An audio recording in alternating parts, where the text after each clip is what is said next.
Welcome back to the Deep Dive. Today, we're jumping straight into, well, a really fascinating clash of titans, actually. We're looking at the battle for Southeast Asia's mobility and delivery market. It was this huge fight between the global giant, Uber, and the regional player, Grab. And it's interesting because the outcome back in April 2018 wasn't exactly a straightforward defeat for Uber. It was more like um, a strategic withdrawal. They sold their entire regional operation to Grab. Right, and that basically cemented Grab as the dominant force there. Exactly. So our mission today is to unpack how Grab pulled this off. We need to look closely at their strategies, the hyperlocalization, building that super app, and also understand why Uber decided essentially to prioritize profitability over just being everywhere. And then there's the regulatory side, the aftermath. Okay, let's start with the deal itself. Because calling it just a defeat for Uber, it kind of misses the nuance, doesn't it? It really does. It was quite a complex agreement. Uber basically handed over everything ride-sharing Uber Eats across 8 countries in the region, all to Grab. But they got something pretty significant in return. Oh, definitely. They got a 27.5% stake in Grab.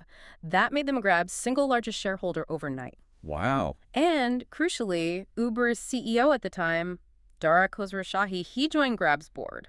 So they traded this, really expensive ongoing battle A losing battle, frankly. for a big piece of the company that was clearly winning in that region. Precisely. It signaled a major shift for Uber globally, moving away from just growth at all costs towards, well, what the sources call rentability over growth. Profitability became key. Which raises the question, why were they losing that battle in the first place? Why couldn't their global approach just work there? Yeah, I mean, that's the core of it, isn't it? This global template just hitting a wall. Which brings us nicely into our first section, that clash between hyperlocalization and a sort of one-size-fits-all global standard. And the first, maybe the most obvious barrier was just payments, how people actually paid for rides. Absolutely fundamental. Uber came in with its standard model, link a credit card. That works fine in, say, the US or Europe. But not so much in Southeast Asia at the time. Not at all. You're talking about a region with really low banking penetration in many areas. I mean, places like Indonesia, maybe less than 40% had formal bank accounts. Credit cards just weren't the default. So Uber's insistence on cards immediately cut off a huge chunk of potential customers. A massive chunk.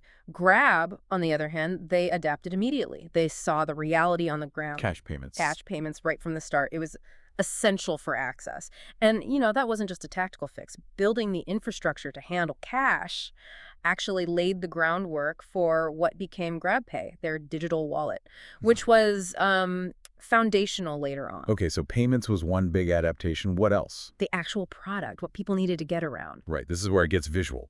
Grab didn't just stick to cars. No way. They understood the cities. Jakarta, Hanoi, Manila, incredibly congested.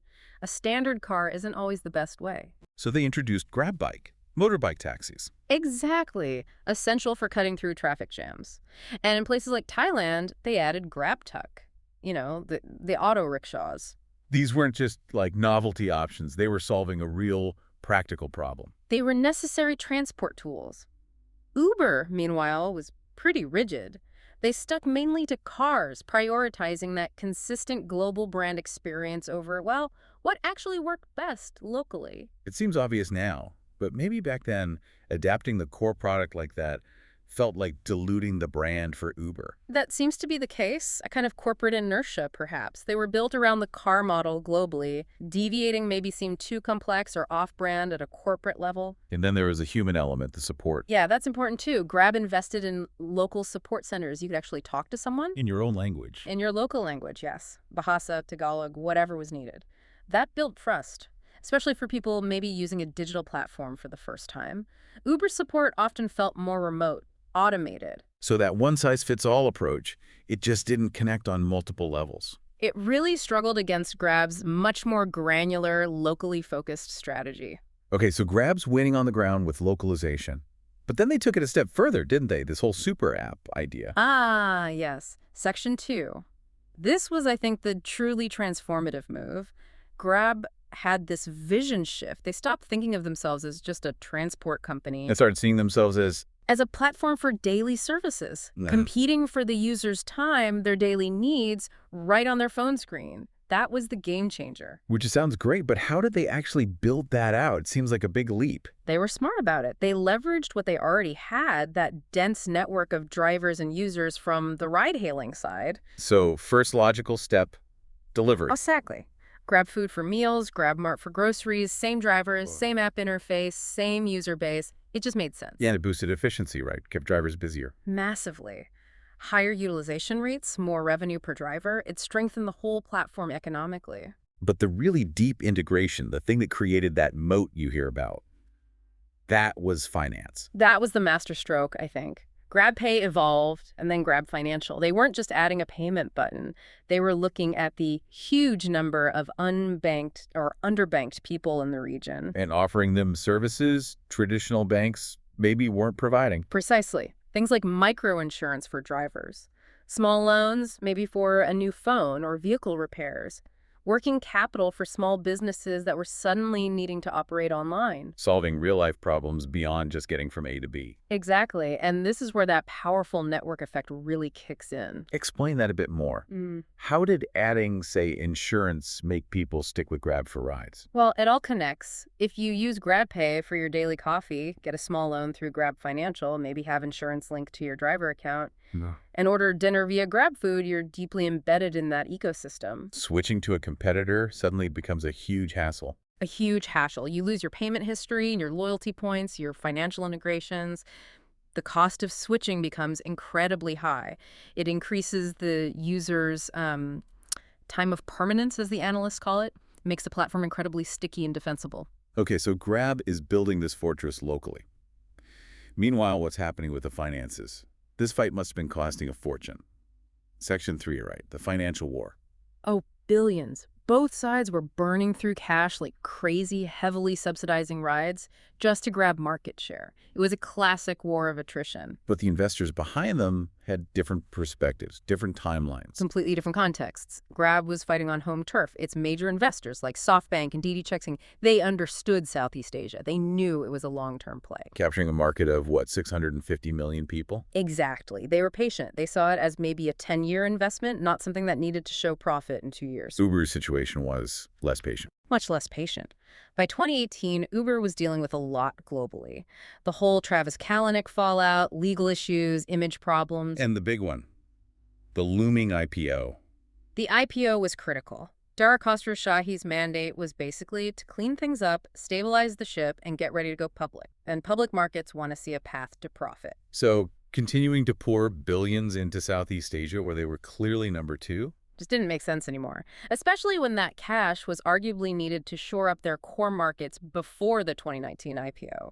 It became strategically illogical to keep funding that fight. So the exit, while looking like giving up market share, was actually seen internally as the pragmatic, financially sound decision. That's how the sources frame it. An admission that owning 27.5% of the likely winner was a better return on investment than continuing to fund the loser.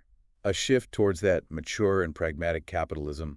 Stop the bleeding, secure a stake. Precisely. It shows that sometimes, for a large public company, shareholder value and profitability have to outweigh just planting flags everywhere. Okay, so Grab wins the war. Uber makes a strategic exit. You'd think Grab could finally relax. But then came the regulators.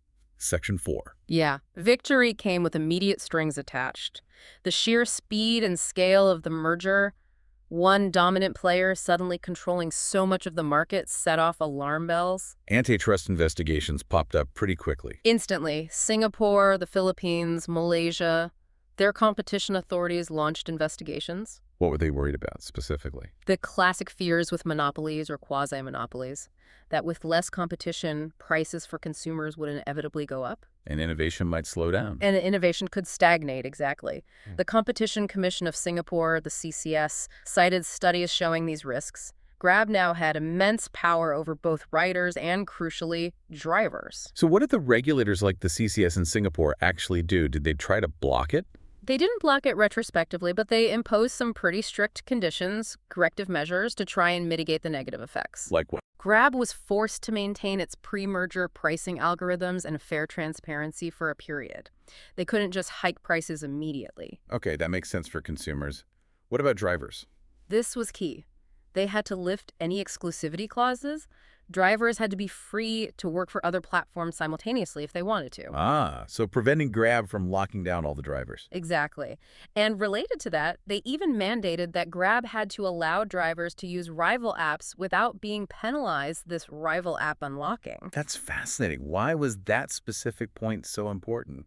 Because it ensured that potential competitors, even smaller ones, could still access drivers. It kept a sliver of competition alive by preventing Grab from completely controlling the driver supply, which is crucial in this business. But managing all that monitoring fares, removing exclusivity, enabling rival apps must have been a huge headache for Grab. A massive, ongoing administrative burden. It meant their victory didn't bring freedom, but rather constant, intense regulatory oversight. A typical challenge for any company that achieves dominance, really. So let's try and synthesize this. What are the big strategic takeaways from this whole saga? I think we can pull out 4 main lessons based on the sources. Okay, lesson 1. Deep, granular localization beats a rigid global model, certainly in a market as diverse as Southeast Asia. Payments, vehicle types, local language support. Grab nailed these specifics where Uber stumbled. Right. Lesson 2. The super app strategy creates a much more robust and defensible business.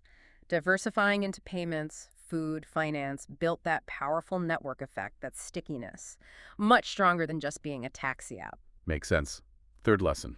Patient strategic capital is crucial in these long wars of attrition. Grab's backers understood the long game. Uber's pre-IPO timeline didn't allow for that same patience in a secondary market. And the fourth. Corporate pragmatism. Sometimes securing a profitable equity stake in the winner is smarter for shareholders than pursuing market share at an unsustainable cost. Uber's pivot showed that. So Grab won decisively against the global giant. But you mentioned they're not exactly resting easy now. What's the big challenge for them after winning?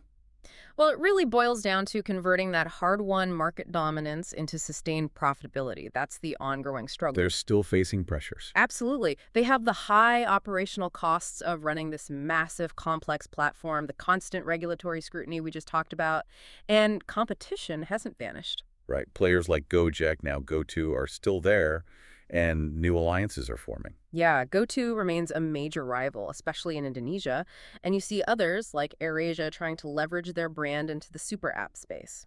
So the fight continues, just in a different form. It's about efficiency and profitability now, under the regulator's watchful eye. Which leads to a final thought, maybe for you, the listener. Considering everything we've discussed, the intense battle, the billions spent, the complex strategies, and now the heavy regulatory oversight, the need to finally turn consistent profits.